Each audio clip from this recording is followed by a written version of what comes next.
Hey, this is June. Welcome back. Today's video is going to be unboxing and reviewing one type of dip pen. This is called Kakimori metal nib. It's the same system as dip pen or glass pen. We dip it into the ink and use it. But they say it's much easier to use. So let's go at it and unbox it.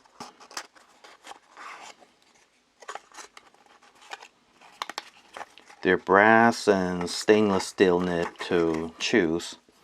I bought both of them to show it to you guys, and I also heard they have a different line thickness.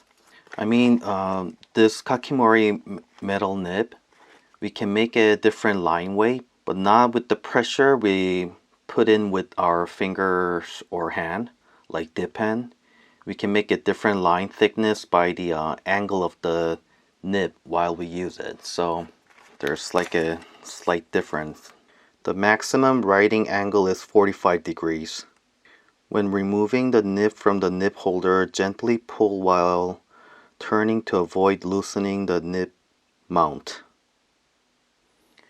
So in the description they say one dip, we can write about like one sentence in average, and they say make sure we wash it with the water often so the ink doesn't get dried.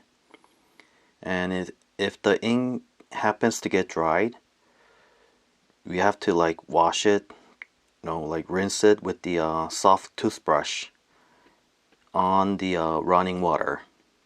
And about the holder, I didn't buy it because it was too expensive. I think they have like three types, like wood and aluminum and lacquer, I think. And the cheapest one was wood, and it cost like $30. The others were like crazy expensive, like $60, $70, $80. But instead, I bought an alternate wood holder from Tachikawa, which cost like $5. And by the way, the nib, it cost about like $50 each. They also have a glass nib and dip pen looking pen nib too, but this bullet shaped nib is what Kakimori is famous for, so I only bought the bullet type looking one. So now enough talking, let's go ahead and test these two and see how it comes out. Okay. I also saw someone attaching this to Kaweco SketchUp like 5.6 millimeter lid holder, but that Kaweco is really heavy, so I don't think it's a good move. Also, that SketchUp is very expensive. It looks way cooler than this, but too hard to control since it's very heavy. So now, dipping into the fountain pen ink, I will choose Fuyu Shogun from Pilot Irashijuku.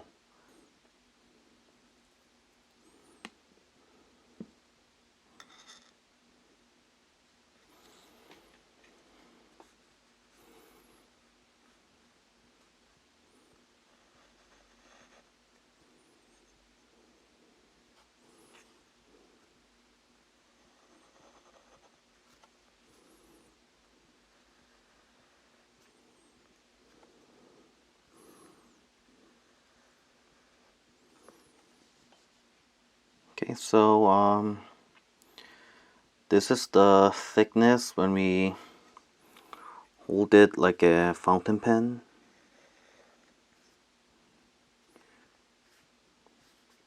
.30-degree-ish angle. And if I grab it like a ballpoint pen, like almost 90-degree.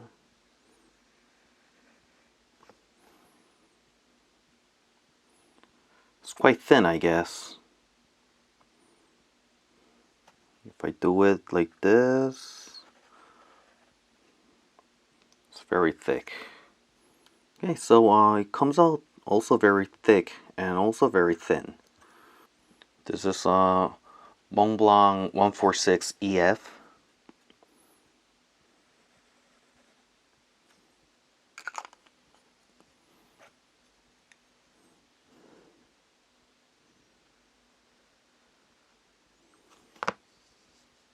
Okay, so this metal nib, I guess, if you hold it like a ballpoint pen, the size is EF, definitely. And if we hold it like this, super thick line comes out. Hold it like a fountain pen, maybe like a broad nib type, double broad maybe. So it's true, we can choose the line thickness by the angle. This is way easier than dip pen. And I think it writes way more than one sentence. So for dip pen newbies like me, I think this is a very perfect option. It's very easy to use. And I really like this. I mean, if we use the fountain pen ink with the dip pen, the ink itself is not very sticky enough for the dip pen to hold it. So there is like a stress using dip pen with the fountain pen ink.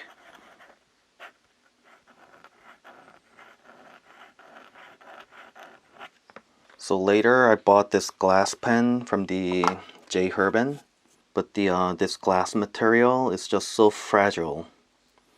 There's like a big stress coming from the maintenance. I mean, I even saw someone breaking the tip while cleaning with the tissue, so that's how fragile this glass pen is. Yeah, glass pen also comes out as a EF. And also this glass pen, we do have to dip it very frequently because the amount of ink it can hold is very small. But this Kakimori is easier than dip pen because it holds a fountain pen ink way more than the dip pen. And we don't have to worry about like unpredictable like large amount of ink coming out accidentally. Way more durable than the dip pen nib or the glass pen, of course. I think the only downside will be the price. $50 for a nib is not that cheap in my point of view.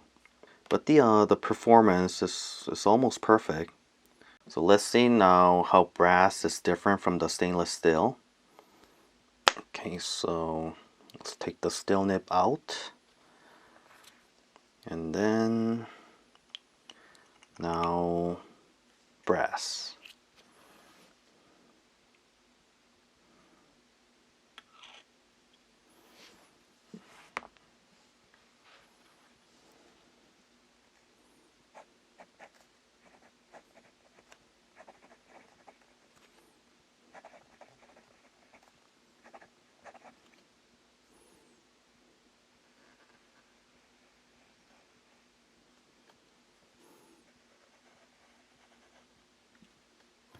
I don't think there's like a big difference between the steel and the brass.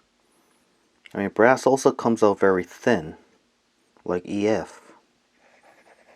Maybe slightly thicker than the stainless steel, but not a big difference, I think. Maybe EF and maybe between EF and F, I think. But the brass is much smoother than the steel nib. I think I know why people say this is a little bit thicker than the stainless steel, because it's slightly harder than the steel nib to control. sometimes the ink comes out really a lot, so it's a little bit more liquidy, I would say. And I was also thinking of reviewing this color liner. So this, inside this white thingy, we soak this into the fountain pen ink you like, and then use it like a fine liner. I mean, there are some people who doesn't like to use fountain pen, but wants to use like a cool color fountain pen ink. So this will be like almost perfect option for them. So I bought it to show it to you guys, but I think I want to refund this because they say in here it's not reusable. I thought it was reusable. So once we close the end plug, you cannot open it again. And you always have to keep it like horizontally.